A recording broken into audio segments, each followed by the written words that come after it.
ایک ایسی شخصیت کا تذکرہ کیا، ایک ایسے فرد کا تذکرہ کیا، ایک ایسی ذات کا تذکرہ کیا کہ نبیوں کے بعد، مرسلین کے بعد اس کائنات میں، اس آسمان کے نیچے، اس دھرتی پر اس سے افضل کوئی ذات نہیں ہے، اس سے بڑھ کر کے کوئی ذات نہیں ہے، اس سے اونچے مقام اور اونچی شان والی کوئی ذات نہیں ہے۔ قرآن مجید فرقان حمید میں ہے، اللہ تبارک و تعالی عز و جل نے ارشاد فرمایا وَسَيُجَنَّبُهَا الْأَتْقَى، فرمایا اللہ تبارک و تعالی جہنم سے، اپنے عذابوں سے اور اپنی بخش اور گرفت سے اس نے اتقا کو کوسوں دور رکھا ہے۔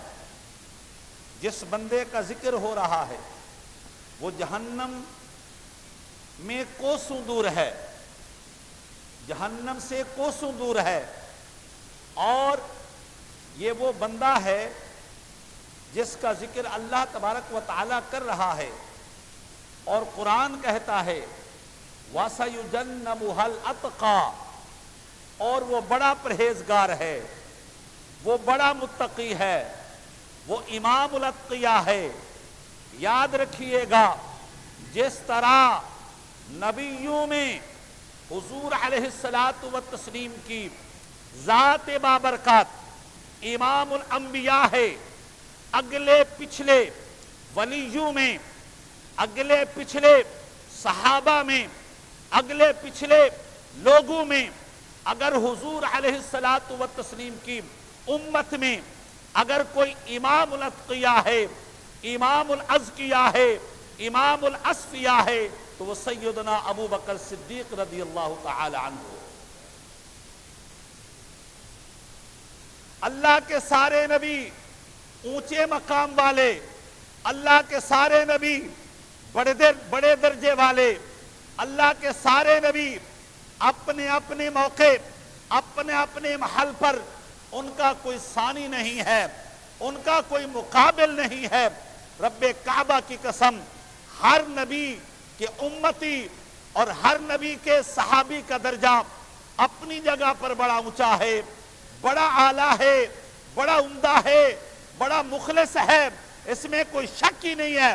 مگر ہر نبی کی امت کا جو صحابی ہے، ہر نبی کی امت کا جو ولی ہے، اللہ کے حبیب صلی اللہ علیہ وسلم کی امت کے ولیوں میں سے، امت کے صحابہ میں سے، امت کے غوثوں میں سے، امت کے قطبوں میں سے، امت کے ابدالوں میں سے اگر کسی کا اونچا درجہ ہے تو وہ سیدنا ابو بکر صدیق رضی اللہ تعالی عنہ۔ اللہ تعالی ارشاد فرماتا ہے وَسَيُجَنَّبُهَا الْأَتْقَى، یہ جو اتقا ہے یہ جہنم سے کوسوں دور ہے۔ قرآن مجید فرقان حمید میں ہے وَلَقَدْ سَبَقَتْ لَهُمْ مِنَّ الْحُسْنَى، اللہ نے ارشاد فرمایا یہ جو میرے نبی کے یار ہیں، یہ جو میرے نبی کے صحابہ ہیں، یہ جو میرے نبی صلی اللہ علیہ وسلم کے رفقا ہیں، یہ میرے نبی صلی اللہ علیہ وسلم کے حلقہ اسلام میں اور حلقہ امت میں داخل ہونے والے ہیں، اللہ نے ارشاد فرمایا اللہ نے ان کے لیے جنت کا وعدہ کر رکھا ہے، بلکہ ازل سے ابد سے جنت ان کے لیے لکھ دی۔ یاد رکھیے گا، مومن تو ہر جنت میں جائے گا، مومن تو ہر جنت میں جائے گا، اس میں تو شک ہی کوئی نہیں ہے۔ جس نے کلمہ پڑھا، عقیدہ ٹھیک ہے، کلمہ پڑھا جنت میں جائے گا، یہ پکا فیصلہ ہے۔ اب کائنات کے جتنے مومن ہیں جنت میں جانے کے لیے دو عمل کرنے پڑیں گے، دو کام کرنے پڑیں گے۔ پہلا کام کلمہ پڑھنا پڑے گا، اور دوسرا کام اعمال صالحہ کرنے پڑیں گے۔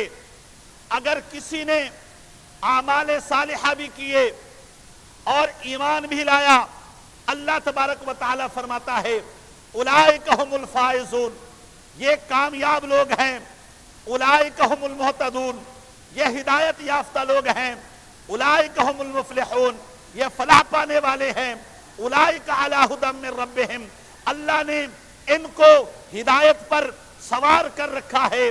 اور یہ بات یاد رکھیے گا، اللہ تبارک و تعالی نے جب قرآن پاک میں یہ اتارا کہ وَلَقَدْ سَبَقَتْ لَهُم مِّنَّ الْحُسْنَى، ہم نے جنت واجب کر رکھی ہے، جنت لازم کر رکھی ہے، ازل میں فیصلہ ہو چکا، نبی کے یار جنتی ہیں، ازل میں فیصلہ ہو چکا، نبی کے صحابہ جنتی ہیں، ازل میں فیصلہ ہو چکا، خلفائے راشدین جنتی ہیں، ازل میں فیصلہ ہو چکا، نبی کے ہم نشین جنتی ہیں۔ مولا علی رضی اللہ تعالیٰ عنہ سے پوچھا گیا کہ اللہ نے فرمایا ہم نے جنت کا وعدہ کر رکھا ہے، اس میں کون مراد ہیں؟ مولا علی فرماتے ہیں پہلا نمبر جنت میں جانے کا ابو بکر کا ہے، دوسرا نمبر جنت میں جانے کا فاروق اعظم کا ہے، تیسرا نمبر جنت میں جانے کا عثمان غنی کا ہے، فرمایا چوتھے نمبر پر جو جنت میں جائے گا وہ مولا علی رضی اللہ تعالیٰ عنہ۔ مولا علی نے جنت میں جانے کے ساتھ ساتھ دنیا میں خلافت کی ترتیب بھی بتا دی، فرمایا جس ترتیب سے ہم جنت میں جائیں گے نا اسی ترتیب سے خلافت بھی ہوگی، اسی ترتیب سے خلافت بھی ہوگی۔ جنت میں پہلے جانے کا نمبر اگر ابو بکر کا ہے تو دنیا میں خلافت میں پہلا نمبر بھی ابو بکر کا ہے۔ مولا علی فرماتے ہیں کہ آپ سے پوچھا گیا کہ اے علی رضی اللہ تعالی عنہ یہ تو بتائیں آپ کے ہاں پھر صحابہ کے ہاں پہلے نمبر پر کسے شمار کیا جاتا تھا؟ سباق فی الخیرات کسے کہا جاتا تھا؟ پہلا نمبر نیکیوں میں کسے کہا جاتا تھا؟ حسنات اور خیرات میں پہلا نمبر کس کا تھا؟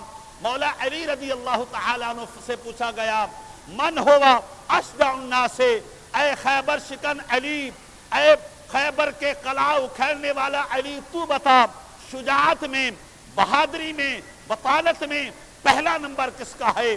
فرمایا ابو بکرن، وہ ابو بکر کا ہے۔ فرمایا اعلم الناس، علم میں، حکمت میں، تدبر میں، فلسفہ میں، حکمت میں پہلا نمبر کس کا ہے؟ مولا علی فرماتے ہیں پہلا نمبر تب بھی سیدنا صدیق اکبر رضی اللہ تعالی عنہ۔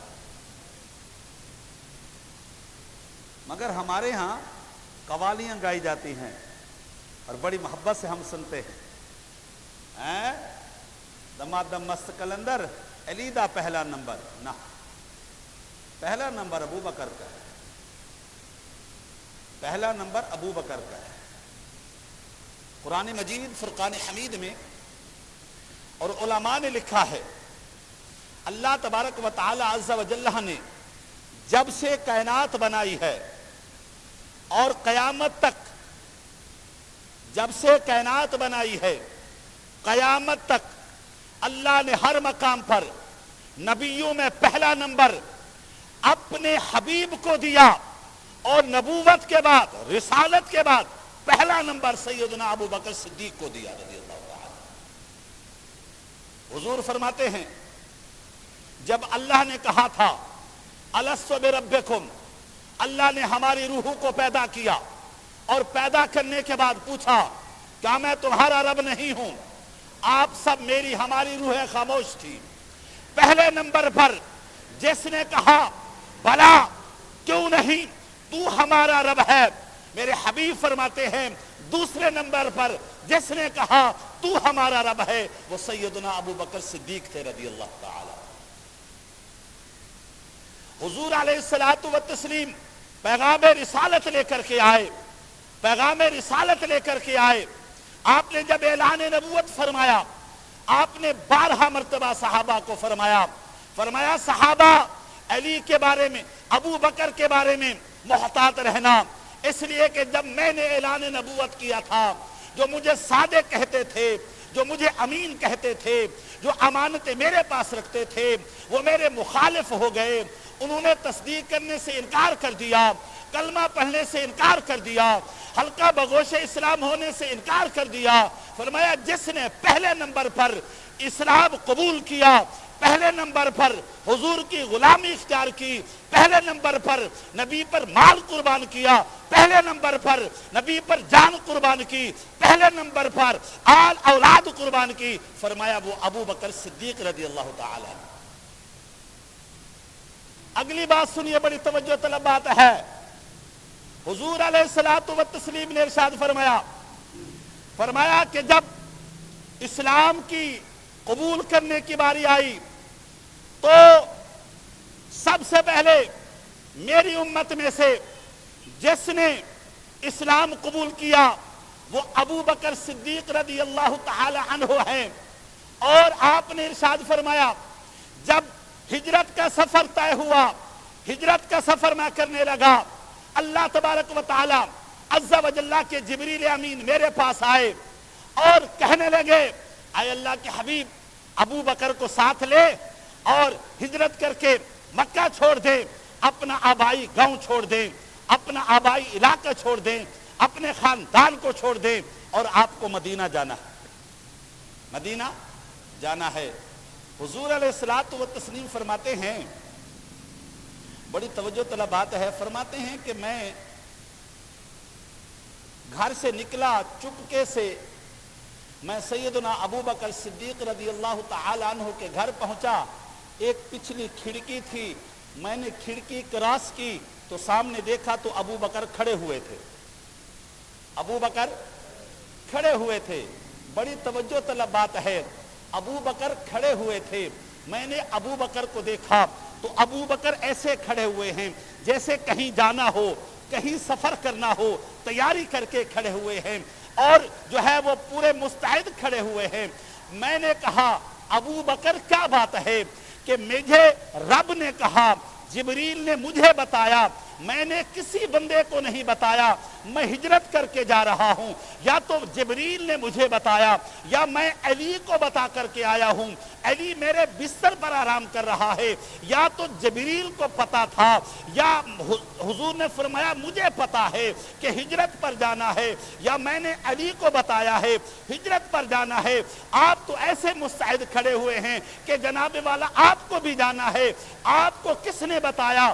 ابو بکر نے ایمان افروز جواب دیا، فرمایا یا رسول اللہ، مہینہ ہو گیا ہے، آپ نے کہا تھا میں نے ہجرت کرنی ہے، میں نے مکہ چھوڑنا ہے، میں نے مدینہ جانا ہے، ایک میرا یار ہوگا جو میرے ساتھ جائے گا، ایک میرا ہم سفر ہوگا، ہم رکاب ہوگا۔ فرمایا یا رسول اللہ، مہینہ ہو گیا ہے، میں اپنی کھڑکی کے سامنے کھڑا رہتا ہوں، ہو سکتا ہے مصطفیٰ بلانے کے لیے آئے اور مصطفیٰ کو انتظار نہ کرنا پڑے۔ اللہ اکبر۔ آخری بات میں سنا رہا ہوں، بڑی توجہ طلب بات ہے۔ حضور علیہ الصلوۃ والتسلیم یہ جو سفر معراج تھا، سفر ہجرت تھا، سفر ہجرت تھا، اس کی پورے کے منصوبہ بندی رب نے کی تھی۔ کس نے کی تھی؟ رب نے کی تھی۔ جبریل امین کو رب نے بھیجا، حضور صلی اللہ علیہ وسلم تک پیغام جبریل امین لائے، اور پھر اللہ نے ہجرت کے لیے جتنے پوائنٹس سے وہ بھی بتا دیے، کس کو کس جگہ پر رہنا ہے وہ بھی بتا دیا۔ گویا کہ سفر ہجرت ایسے تھا جیسے کہ سفر معراج تھا۔ سفر معراج میں بھی جبریل آئے، حضور کو ساتھ لے گئے، کہاں نبیوں کی امامت کرانی ہے اللہ نے پہلے مقرر کر رکھا تھا، کہاں فرشتوں کی امامت کرانی ہے اللہ نے پہلے مقرر کر رکھا تھا، کہاں تک براق پر جانا ہے اللہ نے پہلے مقرر کر رکھا تھا، کہاں غفرت پر بیٹھنا ہے اللہ نے پہلے مقرر کر رکھا تھا، آگے کیسے جانا ہے اللہ نے پہلے مقرر کر رکھا تھا۔ تو یاد رکھیے گا یہ سفر ہجرت بھی اللہ نے مقرر کیا، جبریل کو بھیجا، فرمایا میرے محبوب کا بتاؤ، ہم نے سفر مقرر کر دیا ہے، پوائنٹ مقرر کر دیا ہے، کس کو کہاں پر رہنا ہے یہ بھی مقرر کر دیا ہے. ہم نے آج ڈیوٹی لگا دیا ہے, بستر پر علی سوئیں گے اور پورا سفر جو ہے آپ کے ساتھ ابو بکر صدیق کریں گے.